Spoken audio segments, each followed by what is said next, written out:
मैं पाकिस्तान के खूबसूरत शहर मुल्तान से बिलोंग करता हूँ, जहाँ मिट्टी की खुशबू में भी एक रूहानियत है, जहाँ पुरानी दरगाहें और नीली टिलियाँ जिंदगी को एक अलग रंग देती हैं। यहाँ के लोग दिल के साफ और रूह के गहरे होते हैं। इसी मुल्तान की ज़मीन ने मुझे ये समझाया कि दुनिया सिर्फ आंखों से देखने की चीज़ नहीं, कुछ चीज़ें अंदर से महसूस होती हैं। आज मैं आपको एक ऐसी कहानी सुनाता हूँ। पहली मुलाकात। मुकेश और मैं एक ही कंपनी में काम करते थे। एक दूसरे से बस औपचारिक बातें होती थीं। गुड मॉर्निंग, काम कैसा चल रहा है, बस इतना ही रिश्ता था। फिर एक दिन कंपनी ने हमें एक ट्रेनिंग प्रोग्राम के लिए बाहर भेजा। एक ही कमरे में रहना था।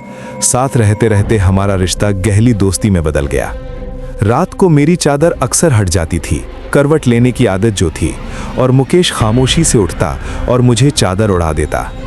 एक दिन मैंने पूछा, यार रात भर जागते रहते हो क्या? उसने जवाब नहीं दिया। अगले दिन थोड़ा खामोश सा था।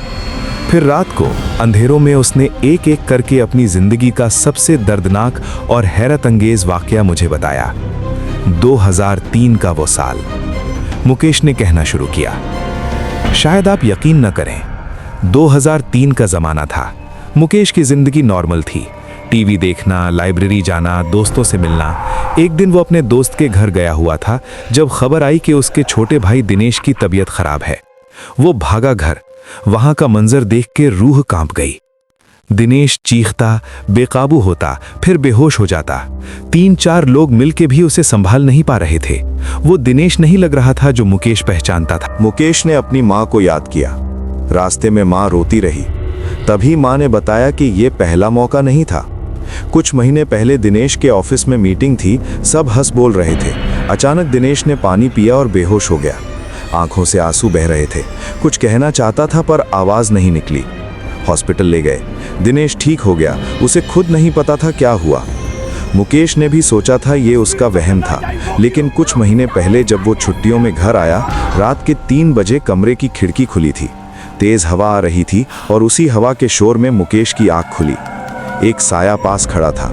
चेहरा नहीं था, सिर्फ काला आंख, जिस्म धुएं जैसा। फिर वो साया बादल की तरह तैरता हुआ मुकेश की तरफ आने लगा। मुकेश ने चादर में अपने आप को समेट लिया। वापस देखा तो साया गायब था।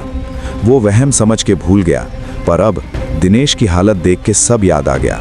मांगे और रात की दौड़। आत्मा की मांगे थीं, एक मटकी, 4 नारियल, चुनरी और सिंगार का पूरा सामान। मुकेश और माँ बाजार की तरफ भागे। दुकानें बंद मिली तो मुकेश सीधा कुम्हार के घर गया। रात के अंधेरे में लाल और काली दोनों मटकी ले आए। सामान सामने रखा तो दिनेश शांत हुआ। नानी उसके पास गई। कुछ देर खड़ी रही, फिर नानी के चेहरे के भाव दिनेश जैसे हो गए। नानी बोली, मैं शहडोल की हूँ, मेरी हत्या कर दी गई थी। लाश के टुकड़े टुकड़े करके दफन कर दिया गया। इस लड़के ने उस जगह पेशाब किया, मुझे नींद से जगा दिया, पर अब मुझे कुछ नहीं चाहिए, मुझे रास्ता दो। और नानी बेहोश हो गई। जब तक संभाला, दिनेश भी नॉर्मल हो चुका था। होटल वाला मंजर। कुछ दिन बाद दिनेश को काम के लिए भोपाल जाना पड़ा। होटल में रुका। आधी रात को लोगों ने शिकायत की, एक कमरे से रोने की आवाजें आ रही हैं। होटल कर्मी ने मास्टर की से दरवाज़ा खोला और जो मंजर देखा, उसके दिल की धड़कन रुक सी गई। दिनेश चादर में लिपटा हुआ जमीन से 2 फुट ऊपर हवा में तैर रहा था। मुंह से अजीब आवाजें आ रही थीं। कुछ लोग भाग खड़े हुए, बाकी ने पुलिस बुलाई। दिनेश को पकड़ा तो वो चीखा। शांति भंग के आरोप में पुलिस ले गई। साथियों ने छुड़वाया। ये सिलसिला रुकने का नाम नहीं। मुझे छोड़ दो, जाने दो, मुझे माफ करो। पुजारी ने पूछा, फिर परेशान करेगी? नहीं करूंगी, नहीं करूंगी। 8 से 10 बार ये हुआ। फिर पुजारी ने वो मटकी हमें दी। इस बच्चे के अंदर कई दुष्ट आत्माओं ने डेरा जमाया था। सबको इस मटकी में कैद कर दिया है।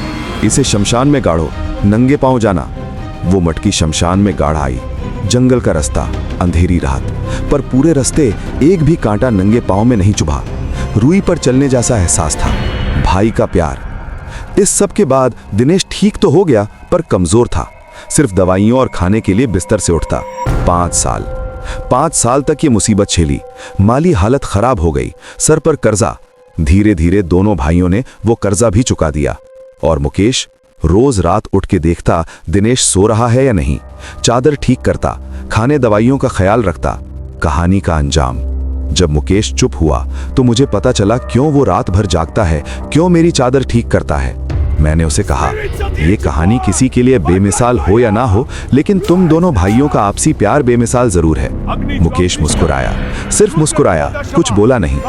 कुछ बातें अल्फाज से ज्यादा गहरी होती हैं। मैं मुल्तान से हूं, जहां मोहब्बत की बुनियाद पे जिंदगी तामीर होती है। और इस रात ने मुझे सिखा दिया कि हर इंसान के अंदर एक कहानी होती है, सिर्फ सुनने की जरूरत होती है।